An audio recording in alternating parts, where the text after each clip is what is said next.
Club বিশ্বকাপ থেকে inter মিয়ামির বিদায়, পিএসজির বিরুদ্ধে মাঠেই মেজাজ হারালেন মেসি। ভিডিও ভাইরাল, টাইনারের মায়ামিকে 4-0 গোলে উড়িয়ে দিল পিএসজি। ক্লাব বিশ্বকাপ থেকে বিদায় নিলেন লিওনেল মেসি। প্রতিযোগিতার প্রি কোয়ার্টার ফাইনালে তার পুরনো ক্লাব পিএসজি 4-0 গোলে ইন্টার মায়ামিকে উড়িয়ে দিয়ে কোয়ার্টার ফাইনালে পৌঁছে গেল। ম্যাচ হেরে স্বভাব বিরুদ্ধভাবে মেজাজ হারাতেও দেখা গেল মেসিকে। আসলে গোটা ম্যাচে আর্জেন্টাইন মহাতারকাকে কার্যত নড়তে দেয়নি পিএসজির ডিফেন্স, তাই মাঠেই মেজাজ হারান মেসি। রবিবারের ম্যাচে জোড়া গোল করে পিএসজির জয়ের নায়ক জোয়াও নেভেস। একটি গোল করেছেন আশরাফ হাকিমি, একটি গোল আত্মঘাতী। ম্যাচের প্রথমার্ধেই 4 গোলে এগিয়ে যায় চ্যাম্পিয়ন্স লিগ চ্যাম্পিয়নরা। খেলার 6 মিনিটে নেভেস প্রথম গোলটি করেন। তিনি 39 মিনিটে আরও একটি গোল করেন। 44 মিনিটে আত্মঘাতী গোল।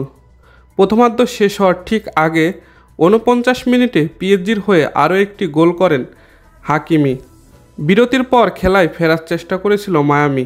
মেসিও চেষ্টা করেছিলেন ঘুরে দাঁড়ানোর, কিন্তু লাভ কিছুই হয়নি। মাত্র 10 মিনিটের ব্যবধানে 3 গোল খেয়ে ক্লাব বিশ্বকাপ থেকে বিদায় নিল মেসির দল। তবে ফুটবল মহলে জোর চর্চা চলছে পুরনো দলের বিরুদ্ধে মেসির মেজাজ হারানো নিয়ে। ম্যাচ চলাকালীন বল দখলের লড়াইয়ে মেসিকে টপকে যান পিএসজির ভিতিনহা। ব্যর্থ হতেই ভিতিনহার দিকে হাত ছুড়ে দেন মেসি, যা দেখে দর্শকদের মনে হয় ইন্টার মায়ামি তারকা হয়তো মারতে যাচ্ছেন বিপক্ষ দলের ফুটবলারকে। সেই ভিডিও ভাইরাল হতেই নেট দুনিয়ায় প্রবল সমালোচনার মুখে পড়ছেন মেসি। উল্লেখ্য, পিএসজিতে থাকার সময়েও ভিতিনহার সঙ্গে মেসির সম্পর্ক ভালো ছিল না। ক্লাব বিশ্বকাপ থেকে ইন্টার মায়ামি বিদায় নিতেই নেটিজেনদের মতে মেসি শেষ। অনেকের মতে বিপক্ষ ভালো খেললে সেটা মানতে পারছেন না মেসি। যদিও এই সময়ে মেসির পাশে দাঁড়িয়েছেন প্রাক্তন সতীর্থ জলাটান ইব্রাহিমোভিচ। তার কথায় এই হার কেবল মেসির একার নয়, গোটা দলের।